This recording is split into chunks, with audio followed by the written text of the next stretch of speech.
Good morning students. Exercise 10.2 example number 5 काफ़ी important example है ये स्टूडेंट, तो ध्यान से देखना इसको। स्टेटमेंट देखते हैं इसका क्या है। PQ is a code of length 8 centimetre of a circle of radius 5 centimetre. तो जैसा कि आप स्टूडेंट ये सर्कल देख रहे हैं, इस सर्कल का सेंटर कंसिडर किया गया है O, और इस सर्कल की जो ये रेडियस है स्टूडेंट दिस इज 5 सेंटीमीटर, और जो ये कोड आपको दिखाई दे रही है PQ इज ए कोड, और इसकी जो लेंथ है वो कितनी है स्टूडेंट 8 सेंटीमीटर है। द टेंजेंट एट P पर एक टेंजेंट ड्रॉ की एंड Q पर, तो P और Q पर हमने एक P पर टेंजेंट ड्रॉ की, एक Q पर, और वो दोनों कहाँ जाके इंटरसेक्ट कर रही है at point T, intersect at a point T। Diagram हमें क्वेश्चन के अंदर एग्जाम्पल के अंदर आप देखेंगे तो ये गिवन है। फाइंड लेंथ ऑफ TP, ये लेंथ हमें फाइंड आउट करनी है।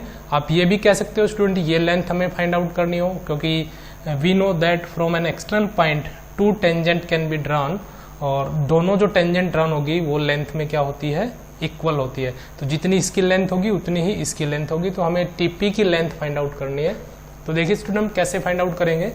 तो एक रिजल्ट स्टूडेंट हमने जो पुराने हमारे लेक्चर है उसके अंदर हमने प्रूव किया था, डिस्कस किया था कि यदि आप एक्सटर्नल पॉइंट को सेंटर से मिला देते हो, जो जिससे आपने टेंजेंट ड्रॉ की गई है, यदि आप उसको सेंटर से मिला देते हो, और यदि मैं इसको मिला देता हूँ, तो स्टूडेंट ये वाली जो ट्रायंगल है, ये वाली ट्रायंगल इस ट्रायंगल के कॉन्ग्रेंट होती है। इसको हम इजीली प्रूव कर सकते हैं, और हमने इसको पहले प्रूव किया भी है।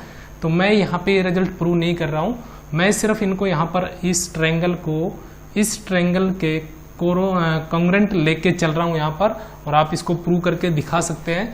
अब ये ट्रायंगल इस ट्रायंगल के कॉन्ग्रेंट है, तो ये वाला जो एंगल है इस एंगल के इक्वल होगा, और ये वाला एंगल जो है इस एंगल के इक्वल होगा।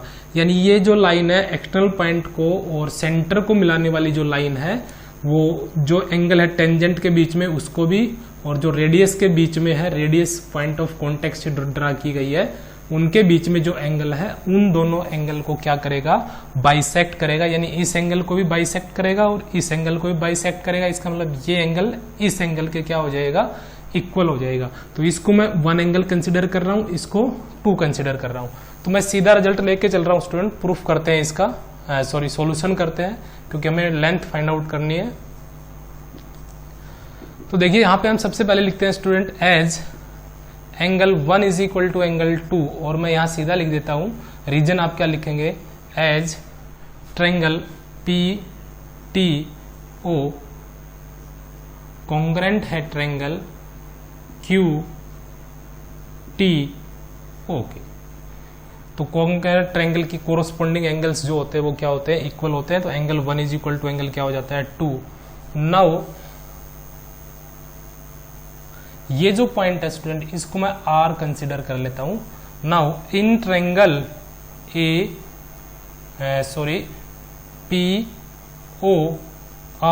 एक ट्रायंगल हम ये ले रहे हैं, एंड ट्रायंगल QOR, POR, एक तो हम ये ट्रायंगल लेके चल रहे हैं स्टूडेंट, दूसरी ट्रायंगल हम ले रहे हैं QOR, ये वाले ट्रायंगल। इन दोनों ट्रायंगल को स्टूडेंट हम कॉन्ग्रेंट प्रूव करने जा रहे हैं। तो सबसे पहले हम बात करते हैं angle 1 is equal to angle 2, ये हम ऑलरेडी प्रूव कर चुके हैं। एंड अब देखिए स्टूडेंट ये जो साइड है OR, common side OR is equal to OR, और ये जो साइड है OP is equal to OQ, radius of the same circle.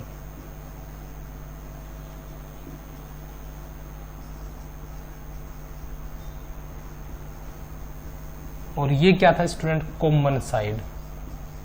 तो देखिए स्टूडेंट यहाँ पे क्या बनता है रिजल्ट हमारे पास, ये साइड हो जाती है इस साइड के इक्वल, ये साइड हो गई कॉमन, और इन दोनों साइड के बीच का जो ये एंगल है, इन दोनों साइड के बीच के एंगल के इक्वल हो जाता है।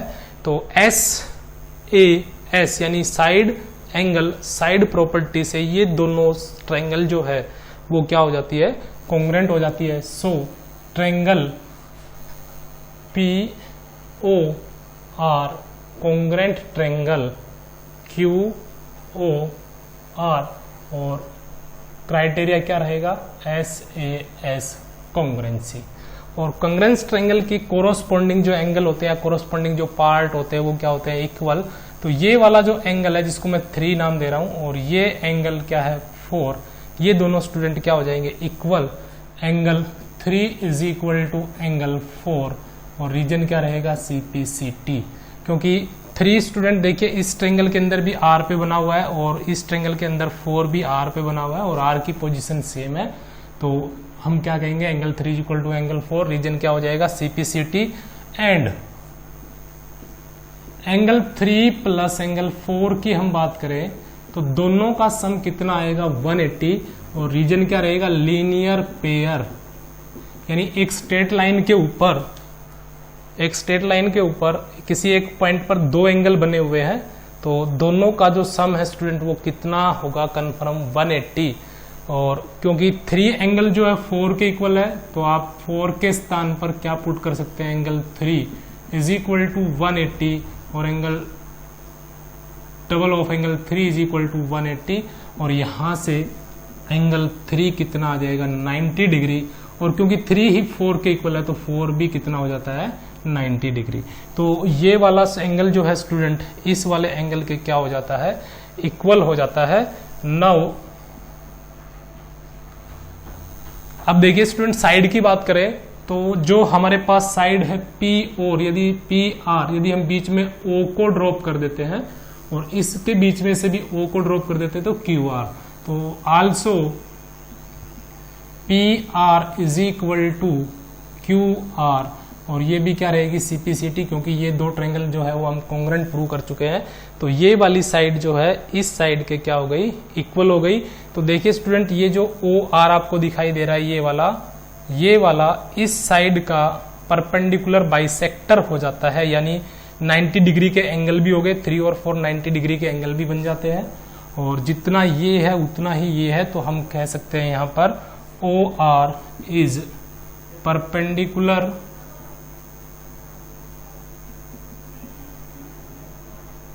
Bisector of PQ। तो PQ जो कोड है उसका क्या बन जाता है, परपेंडिकुलर बाइसेक्टर बन जाता है। तो ये हमारे पास जो लेंथ आएगी कितनी आएगी, 4 centimetre. So PR is equal to 4 centimetre. तो ये जो लेंथ हमारे पास कितनी हो गई, 4 सेंटीमीटर हो गई। नाउ अब फिर दोबारा स्टूडेंट हम 2 ट्रायंगल को अब की बार सिमिलर प्रूव करेंगे। तो मैं नाम लिख रहा हूं उनका PRO। एक तो ये वाली ट्रायंगल, ये जो आप ट्रायंगल देख रहे हैं स्टूडेंट, ये PRO। एक तो इस ट्रायंगल को और दूसरी ट्रायंगल हम ले रहे हैं स्टूडेंट ये कंप्लीट। तो ये ट्रायंगल मैं ले रहा हूं यहां पर ट्रायंगल TPO।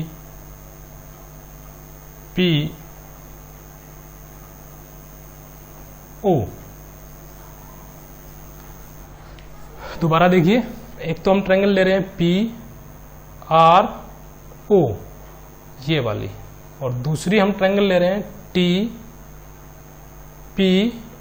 यानी ये पूरी कंप्लीट ट्रायंगल, ये वाली, ये पूरी कंप्लीट ट्रायंगल जो है इस छोटी ट्रायंगल के हम अभी सिमिलर प्रूव करेंगे। तो सबसे पहले हम बात करते हैं स्टूडेंट इस ट्रायंगल में, बड़े वाली ट्रायंगल में और छोटे वाली ट्रायंगल में आपको एक एंगल कॉमन दिखाई दे रहा होगा और वो एंगल है स्टूडेंट 1, यानी एंगल 1 इज इक्वल टू 1। ये क्या हो जाता है, कॉमन एंगल हो जाता है। इसको अगर आप ध्यान से देखेंगे तो ये एक ऐसा एंगल है जो दोनों ट्रायंगल के अंदर इंक्लूड है। इस बड़े वाली ट्रायंगल के अंदर भी इंक्लूड है ये एंगल 1 और इस छोटे वाली ट्रायंगल के अंदर भी इंक्लूड है। Also angle 3 is equal to, देखिए इस ट्रायंगल का ये जो एंगल है ये 90 डिग्री का है और जैसा कि हम जानते हैं स्टूडेंट ये जो बड़ी ट्रायंगल है इसमें यहाँ P पर जो एंगल बनेगा ये वाला, रेडियस और टेंजेंट के बीच में at the point of contact कितने डिग्री का एंगल होता है, 90 डिग्री का। सो TPO, एंगल TPO कितने के हो जाते हैं 90 डिग्री के, दोनों कितने कितने के हो जाते हैं 90 डिग्री के। तो इस छोटे वाली ट्रायंगल के ये दो एंगल बड़ी वाली ट्रायंगल के दो एंगल के यानी इसके और इसके इक्वल प्रूव हो गए। तो एंगल एंगल सिमिलरिटी से ये दोनों ट्रायंगल बड़े वाली ट्रायंगल और ये छोटे वाली ट्रायंगल क्या हो जाती है, सिमिलर हो जाती है। तो इसको आप लिख और दें, सो ट्रायंगल PRO सिमिलर हो जाती है ट्रायंगल TPO। और एक बार स्टूडेंट कोरस्पॉन्डिंग एंगल को आप मैच करके देख लीजिए, एक जो है स्टूडेंट दोनों में कॉमन है और एक इसमें भी और बड़े वाली में भी O पर बना हुआ है दोनों में, तो O की पोजीशन दोनों ट्रायंगल में सेम रहेगी, O की पोजीशन सेम है। उसके बाद 90 डिग्री का एंगल 3 पे, 3 देखिए छोटे वाली ट्रायंगल में R पे है और बड़े वाली में जो एंगल 90 डिग्री का बना हुआ है, जो 3 में 390 का था, ऐसे ही 90 डिग्री का जो बना हुआ है बड़ी वाली ट्रायंगल के अंदर वो P पे बना हुआ है, तो 3R पे बना हुआ था और यहाँ जो है 90 डिग्री का एंगल P पे बना हुआ है, यानी P और R की पोजीशन जो है दोनों ट्रायंगल में स्टूडेंट सेम रहेगी। तो बड़े वाली में R की पोजीशन, सॉरी छोटे वाली में R की पोजीशन और बड़े वाली में P की पोजीशन क्या रहेगी, सेम रहेगी। तो इस तरीके से ये आपने चेक कर लिए हैं। तो एंगल एंगल सिमिलरिटी से, क्राइटेरिया से ये ट्रायंगल कैसे हो गई, सिमिलर हो गई। और सिमिलर ट्रायंगल की कोरोस्पोंडिंग साइड्स जो होती है वो प्रोपोर्शनल होती है। तो हम कह सकते हैं PR के बाई में हम लेंगे TP is equal to, last के दो ले रहे हैं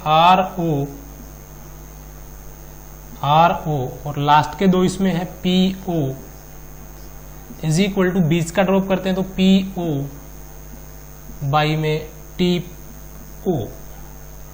तो इस तरीके से जो साइड है दोनों ट्रायंगल की वो क्या हो जाती है, प्रोपोर्शनल हो जाती है। अब हमें क्या करना है स्टूडेंट, जो हमारे पास वैल्यू है और जो हमें फाइंड आउट करने है उसको ध्यान में रखते हुए हमने इनमें से रेशो उठाना है। तो सबसे पहले हम बात करते हैं स्टूडेंट, हमें क्या फाइंड आउट करना है, टीपी की लेंथ फाइंड आउट करनी है। तो टीपी जो है वो हमारा इस रेशो के अंदर है और दूसरा देखिए स्टूडेंट हमारे पास PR है कितनी, 4 सेंटीमीटर और P क्या हुआ है 5 सेंटीमीटर। तो अब हम बात करें स्टूडेंट PR की, तो देखिए PR यहाँ पे स्टूडेंट इसी में ही है, तो ये तो हमने ले लिया है। दूसरा हमारे पास PO भी है हमारे पास, तो PO देखिए स्टूडेंट हमारे पास है इसमें, इसके अंदर भी है PO, इसके अंदर भी है PO। तो दोनों में से कौन सा ले, अब हम एक और देखेंगे, हमारे पास RO और इसके अंदर दूसरी जो साइड है TO। तो TO स्टूडेंट हमारे पास नहीं है, RO स्टूडेंट हम फाइंड आउट कर सकते हैं। कैसे, क्योंकि ये एक हमारे पास राइट एंगल ट्रायंगल है और इसमें अगर हम पाइथागोरस थ्योरम लगाते हैं इन ट्रायंगल